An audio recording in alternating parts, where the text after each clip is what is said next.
while ago, yung HOPE. HOPE is a holistic professional excellence. Holistic because it is multi-aspect training.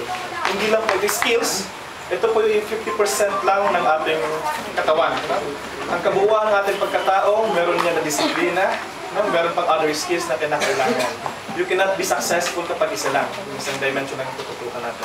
That's why, on top of the agricultural skills, we are also holding the proactive seminar workshop, the professional excellence, character, team initiative, and values enhancement.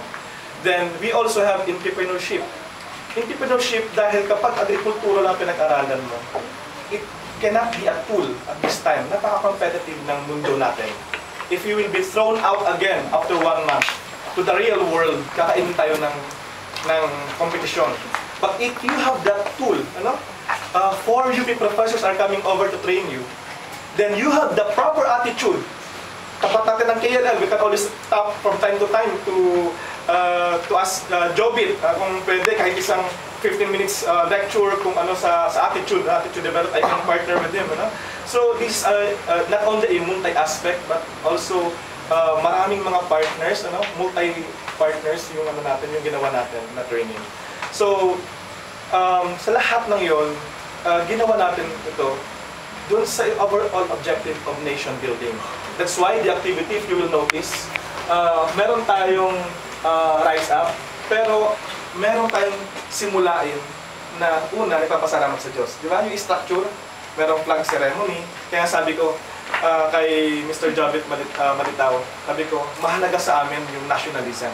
Yun po ang kabilin-bilin yung JKL, nung ito ay binubuo yung programang ito para may patutad ulit ngayon, na yung pagiging Pilipino ay ating aasikasuhin para in 1 month, paglabas ng bata, Pilipino-Pilipino siya.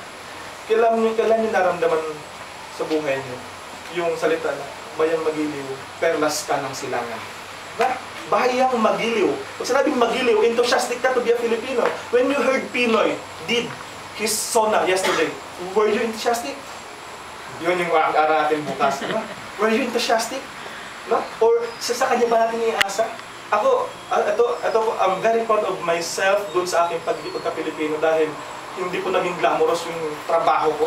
It is deglamorized by all the community works, but I am proud to serve communities. That's why tayo magbibigay ng passion sa ating work. This is passion-driven.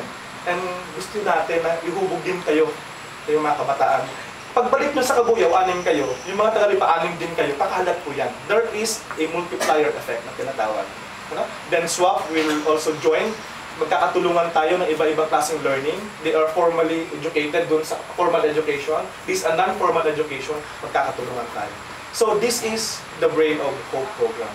So ito lang po yung gusto kong sabihin na sa kabuuan, kahit 1 month lang, hindi po ito iba sa lahat. This is a very competitive training. Thank you very much.